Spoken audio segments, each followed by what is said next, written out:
The sun had just begun to dip behind the hills when old Don Mateo sat in his wooden rocking chair on the porch of his farm. His face was lined with the marks of age, but his eyes still carried the sharpness of a man who had lived through storms, both in the sky and in life. That evening, his children and grandchildren had gathered for dinner. It was rare for the entire family to be there, and Don Mateo knew his time was drawing near. After the meal, he called for everyone to step outside. His hands trembled as he lit his pipe, the smoke curling into the fading light. He pointed to a small, weathered wooden box sitting on the old oak table near the porch railing. "Do not open that box," he said, his voice steady but unusually firm. "No matter what happens, no matter how curious you get, leave it closed." The family exchanged puzzled glances. The box wasn't new to them. It had always been there, sitting in the corner of Don Mateo's room, gathering dust. Some of the younger ones had whispered rumors about it, treasure, letters, maybe even gold, but no one had dared to open it. Mateo looked at each of them, his gaze stopping briefly on his eldest son, Ernesto. "If you open it, you'll invite ruin into this house," he said, his tone heavier now. "Some things are not meant to be touched, not because they're evil by nature, but because your heart is not ready for what's inside." A long silence followed. Only the sound of crickets and the rustling leaves filled the air. Mateo's daughter, Clara, tried to lighten the mood with a chuckle. "Papa, it's just a box," she said. "You're making it sound like something from a ghost story." But Don Mateo didn't smile. He leaned forward, his hands gripping his cane. "It's not the box you should fear, it's what it will awaken in you. Curiosity can be a blessing, but it can also be a curse when it is mixed with greed or pride."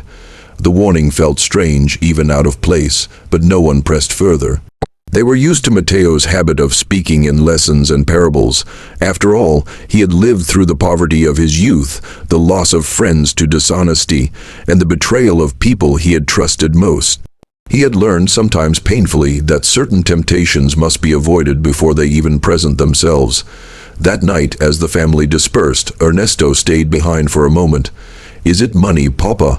he asked quietly. "Is that why you're warning us? Are you afraid we'll fight over it after you're gone?" Mateo looked at him with eyes that seemed to see far beyond the moment. "It's not about money, son. It's about the weight of truth. Some truths, once revealed, cannot be put back in the box. They change how you see everything, and not always for the better. If you love peace, you must sometimes let mysteries be." Ernesto nodded, but he didn't fully understand. He figured it was an old man's way of holding on to privacy. As the moon rose high that night, the small box remained untouched on the porch table. The wooden grain glistened in the pale light, as if it held a life of its own. No lock, no chains, just a simple lid that could be lifted with one hand. And yet, the weight of Mateo's words was heavier than iron. For Don Mateo, the warning wasn't just about the box. It was about life itself.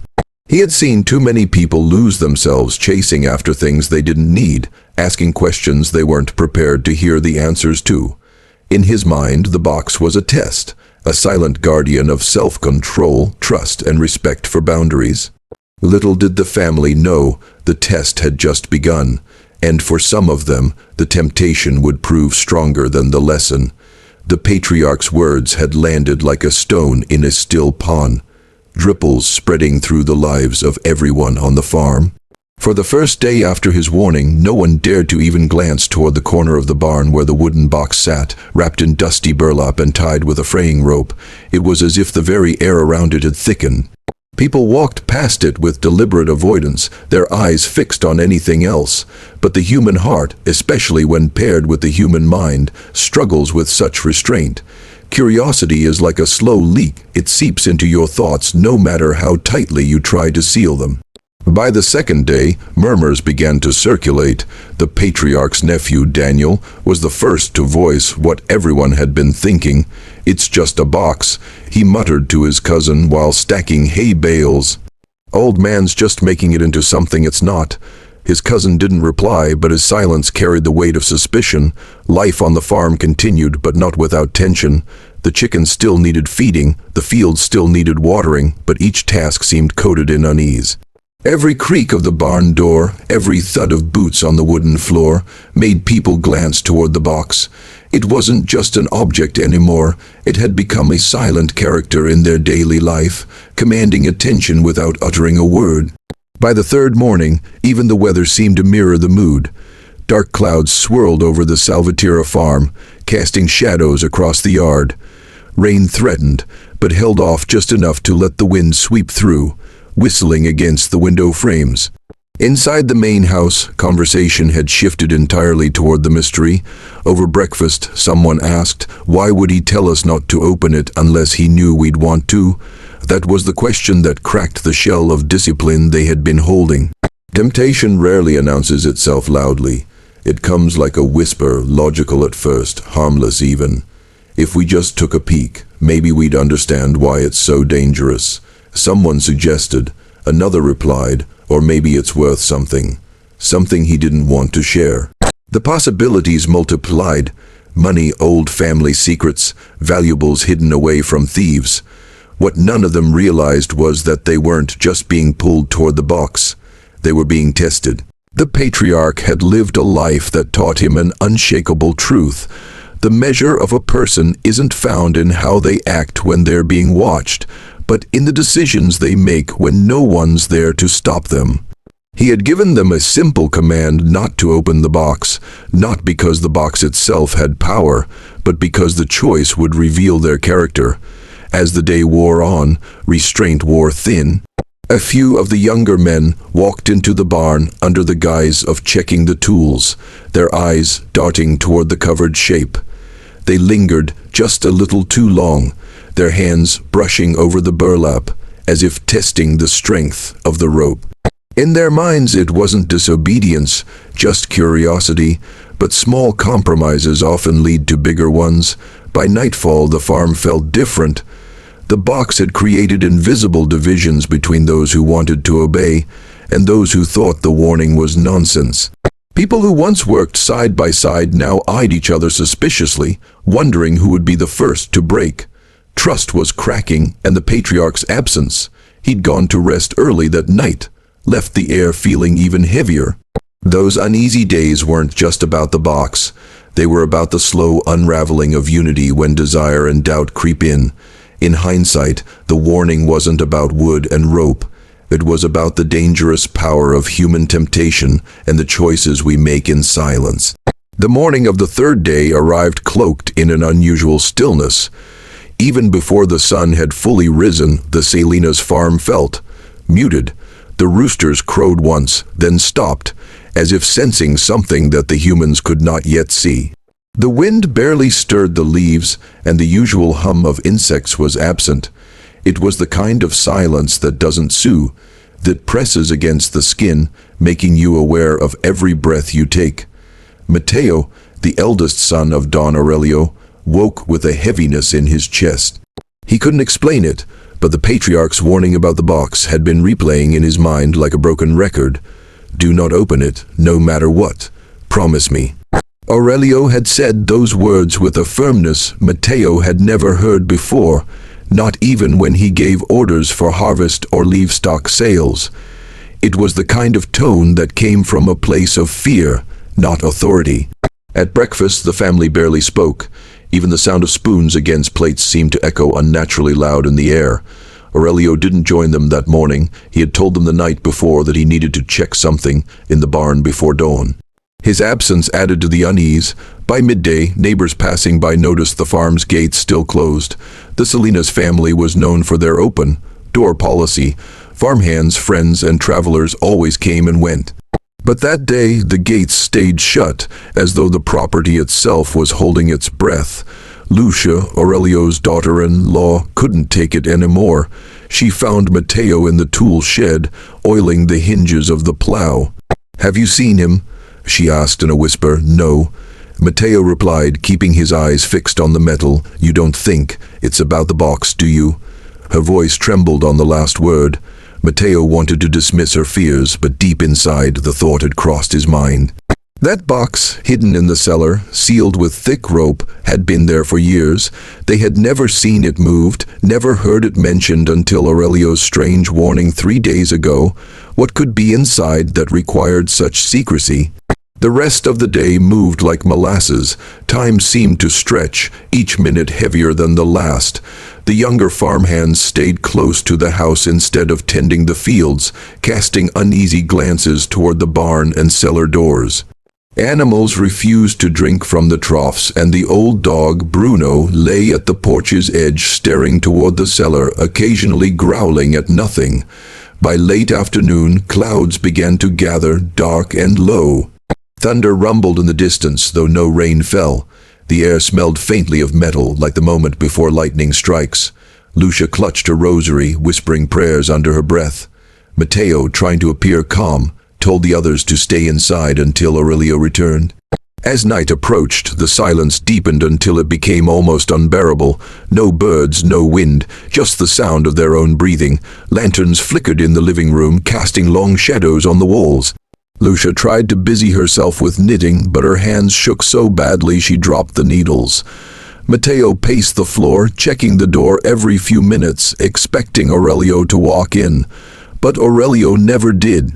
At exactly midnight, a loud bang echoed from the direction of the barn. Everyone froze. Bruno barked once, sharp and alarmed, then whimpered and hid under the table. Matteo grabbed a lantern and stepped outside, his heart pounding. The rest of the family stayed inside, peering through the window. The barn door creaked open slowly, as if pushed by invisible hands. Matteo's lantern light caught the edge of something on the ground, a wide, brimmed hat. Aurelio's hat. No one spoke, no one moved. The silence swallowed them again, and deep in the cellar, faintly, came a sound none of them would ever forget. A slow, deliberate knock. 3 times. That was the night they understood that Aurelio's warning had not been superstition. It had been a plea for their lives. By the 4th day, the small wooden box had become the only thing Miguel could think about. It sat there on the top shelf of his father Don Ernesto's study, simple in shape, dark in color, and yet somehow it drew the eyes like a secret that wanted to be found.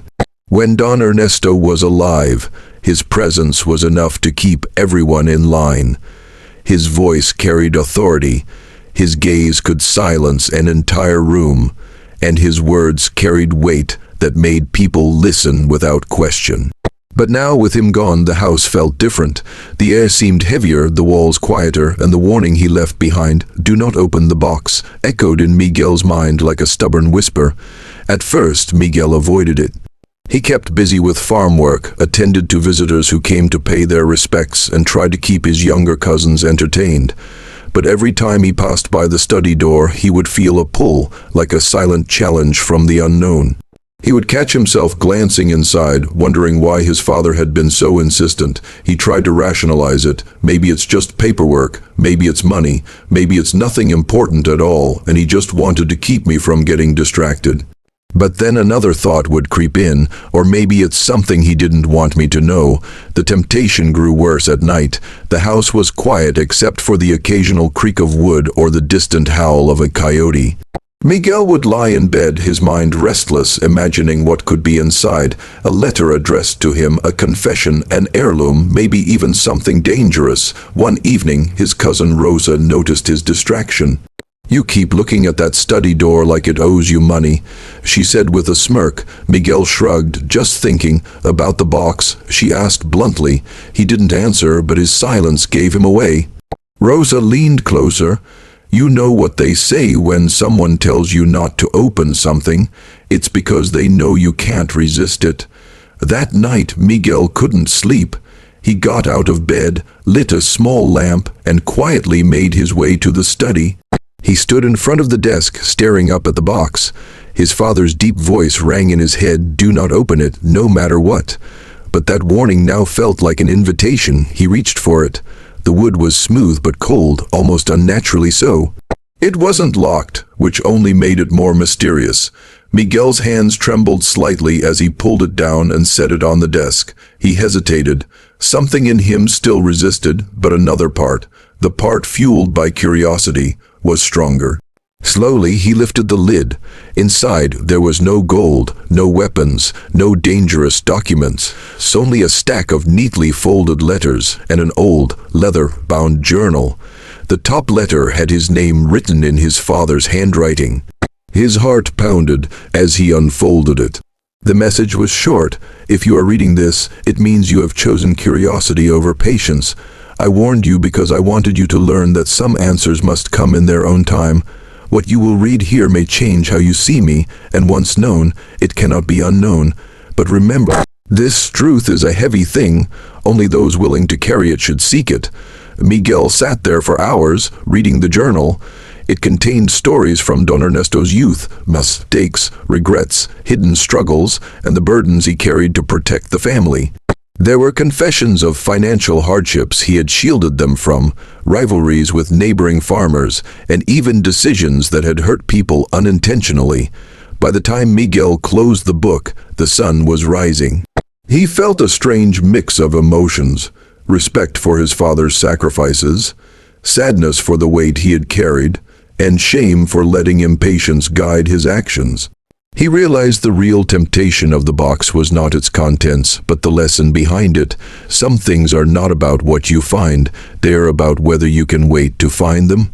From that day forward, Miguel carried the journal with him, not as a trophy for satisfying his curiosity, but as a reminder that wisdom often lies in the space between knowing and waiting.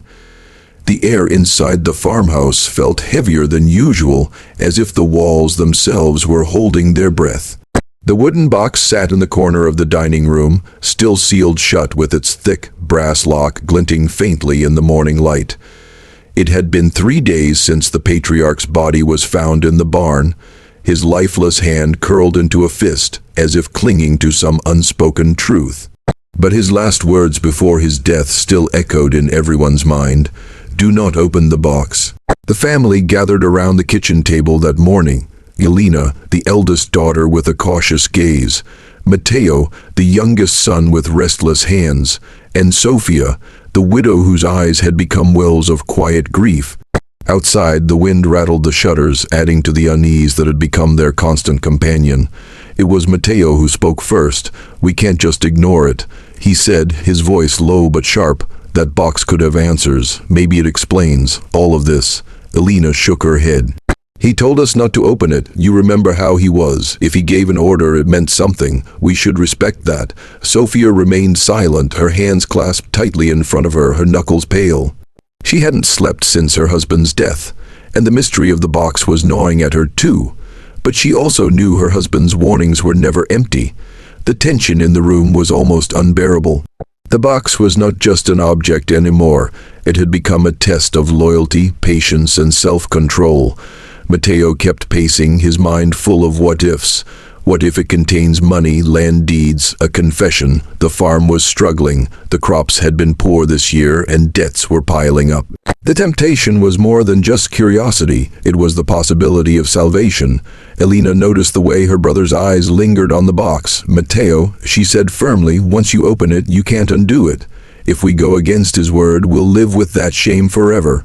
He stopped pacing but didn't meet her eyes. "And what if doing nothing ruins us? He's gone. He can't tell us anymore. We need to decide for ourselves." The weight of his words pressed into Sophia's heart. She thought of their life together, the good years, the struggles, the arguments over what to keep secret and what to reveal. Her husband had been a man of strong convictions, a man who believed that some truths were more dangerous than ignorance. Was this one of those truths? Hours passed in tense silence. The box seemed to grow larger in their minds, its presence filling every thought. Elena busied herself with chores, trying to resist the pull. Mateo sat at the table, tapping his fingers on the wood, staring at the lock as if he could will it to open. Sofia prayed quietly in the corner, asking for wisdom. By evening, the decision became urgent. The debts wouldn't wait, the uncertainty was suffocating, and the temptation had reached its peak. Mateo stood up suddenly, his chair scraping against the floor. "I'm opening it," he declared. "I can't live like this." Elena blocked his path. "You'll regret it. You think the box will save us, but what if it destroys us?" Their eyes locked, and for a moment it felt like the family itself was teetering on the edge of breaking. Sophia's voice, soft but steady, cut through the standoff. "Your father trusted us with this one thing, his final request. If we break that trust now, what do we have left of him? What do we have left of ourselves?" Her words settled over them like a heavy blanket. Mateo's shoulders slumped. He looked away, jaw clenched, and returned to his chair without another word. That night, they moved the box into the attic, not to hide it, but to remove it from sight, to give themselves the strength to resist. They didn't know what it contained, and maybe they never would, but they had made their choice to honor his final wish, no matter the cost. In the quiet darkness of the attic, the box sat untouched, still holding whatever secret the Patriarch had locked away. And though they didn't open it, the family realized they had opened something far more valuable: trust, respect, and unity in the face of temptation. It was a decision that tested them to their core, and for once they passed. Years after that chilling winter, when the Salgado family gathered on the porch of the old farmhouse, the events surrounding the mysterious box still lingered in their minds like an unshakable shadow. Life had moved on, crops were planted, harvests were made, and the seasons had continued their steady march, but the memory of the Patriarch's final words, "Do not open the box," had become more than just a cautionary command. It had evolved into a family principle, a way of living, a silent guardian over their choices. The box itself was never found again. Some said it vanished the night the Patriarch died. Others whispered that one of the family members buried it deep in the fields, never to be unearthed. Whatever the truth, its absence didn't erase its influence.